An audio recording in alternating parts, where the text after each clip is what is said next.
গ্যাসের ওষুধ যারা দীর্ঘদিন ধরে খাচ্ছেন তারা এখন কিভাবে বের হবে? আমরা আগের ভিডিওতে ডিসকাস করেছি যে গ্যাসের ওষুধ দীর্ঘদিন খেলে বিভিন্ন ধরনের সমস্যা হতে পারে। পার্টিকুলারলি অমিপ্রাজোল, ল্যান্সোপ্রাজোল, প্যান্টোপ্রাজোল বা ডেক্সল্যান্সোপ্রাজোল বা র্যাবিপ্রাজোল এই গ্রুপের ওষুধ যখন দীর্ঘদিন ধরে খাওয়া হয় তখন আমাদের শরীরে বিভিন্ন ধরনের সমস্যা হতে পারে। কিন্তু প্রবলেম যেটা হচ্ছে যখন কোনো রোগী দীর্ঘদিন ধরে গ্যাসের ওষুধ খেয়ে ফেলে তখন কিন্তু উনি চাইলেই চট করে বের হতে পারে না। আমরা যখন দীর্ঘদিন ধরে গ্যাসের ওষুধ খাই তখন কিন্তু আমাদের রিবাউন্ড হাইপার অ্যাসিডেমিয়া হয়। মানে আপনি এই ওষুধটাকে যদি চট করে হঠাৎ করে বন্ধ করেন তাহলে আপনার অ্যাসিডিটি এত বেড়ে যাবে যে আপনি এই ওষুধটা খেতে বাধ্য হবেন। কাজেই এই ওষুধ খাওয়ার ব্যাপারে কিন্তু আমাদের একটু সচেতন হতে হবে। আমাদের খেয়াল রাখতে হবে কি যে আমরা খুব অল্প সময়ের জন্য ইফেক্টিভ ডোজে আমরা এই ওষুধটা গ্রহণ করব। সব সময় নিয়ম করে প্রতি বেলায় গ্যাসের ওষুধ খাওয়ার অভ্যাস থেকে আমাদের বের হতে হবে। তাহলেই দেখা যাবে যে এই ওষুধ থেকে খুব সহজেই বের হওয়া সম্ভব। কাজে আমরা কি করতে পারি? সাধারণত ইন্টারন্যাশনাল রিকমেন্ডেশন হচ্ছে কি যে আপনার কি কারণে অ্যাসিডিটি হয়েছে সেটাকে খুঁজে বের করা এবং সেটার চিকিৎসা করা। আমরা জানি অ্যাসিডিটির একটা অন্যতম কারণ কিন্তু এইচ পাইলোরি ইনফেকশন, এক ধরনের ব্যাকটেরিয়াল ইনফেকশন যেটা অ্যাসিডিটির প্রধান কারণ। যদি এটা কারণ হয়ে থাকে তাহলে সেটাকে ট্রিট করতে হবে।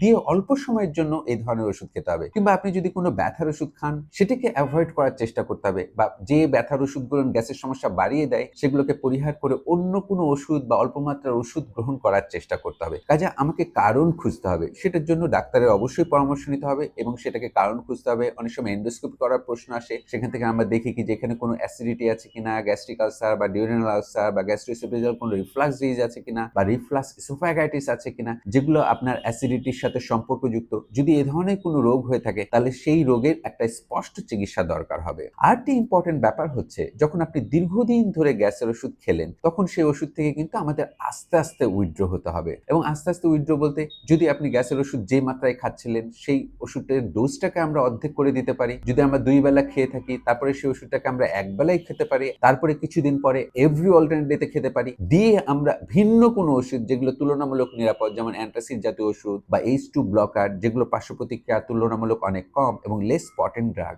এই ধরনের ওষুধের উপরে আমরা কিছুটা হলেও নির্ভর করতে পারি। এবং পাশাপাশি আমাদের জীবনযাত্রা পরিবর্তন করে আমাদের অ্যাসিডিটিকে নিয়ন্ত্রণ করতে হবে। সত্যিকার অর্থে গ্যাসের ওষুধ কিন্তু দীর্ঘদিন খাওয়া একদমই প্রয়োজন হয় না যদি আপনি আপনার লাইফস্টাইলটাকে মডিফাই করতে পারেন। যদি আমরা আমাদের জীবনযাত্রায় কিছু পরিবর্তন আনতে পারি তাহলে কিন্তু অনেক ক্ষেত্রেই ওষুধ ছাড়াই কিন্তু আমরা অনেকটা ভালো থাকতে পারি। এর ভিতরে একটা অন্যতম কিছু বিষয় আছে, আপনি অল্প অল্প খাবার খাবেন, একবারে বেশি খাবেন না, পেট খালি রেখে খাবেন, খেয়েই শুবেন না, শোয়ার কমপক্ষে 2 ঘন্টা আগে খাবেন এবং খাওয়ার সময় আপনি চেষ্টা করবেন পানিটা না খাওয়ার জন্য। খাওয়ার পরে যে আপনি পানি খাবেন এবং খাওয়ার সময় একটু চিবিয়ে চিবিয়ে একটু দীর্ঘ সময় নিয়ে খাবেন। আর ঝাল, পোড়া, ভাজা, বাসি বা অতিরিক্ত মশলা জাতীয় খাবার এগুলোকে আপনার পরিহার করতে হবে। এবং খুবই ইম্পর্টেন্ট হচ্ছে আমাদের পেট কিন্তু আল্লাহ সবাইকে একরকম দেয়নি। একেকজনের পেট এক এক রকমের। বেশ কিছু খাবার আছে আপনার জন্য সংবেদনশীল হতে পারে। কাজেই যে খাবারগুলো আপনার অসুবিধা করছে সেই ধরনের খাবারগুলো আমাদের পরিহার করার চেষ্টা করতে হবে। আমাদের ধূমপান ছেড়ে দিতে হবে। আমাদের মানসিকভাবে কিছুটা চাপমুক্ত থাকার চেষ্টা করতে হবে। পর্যাপ্ত পরিমাণে ঘুমের অভ্যাস করতে হবে এবং কিছুটা স্ট্রেসলেস এনভায়রনমেন্টে থাকতে হবে এবং পাশাপাশি আমাদের ওজন কমানোর চেষ্টা করতে হবে। কাজেই যখন আমরা গ্যাসের ওষুধ থেকে আস্তে আস্তে বের হয়ে আসছি তখন লাইফস্টাইল মডিফিকেশনের মাধ্যমে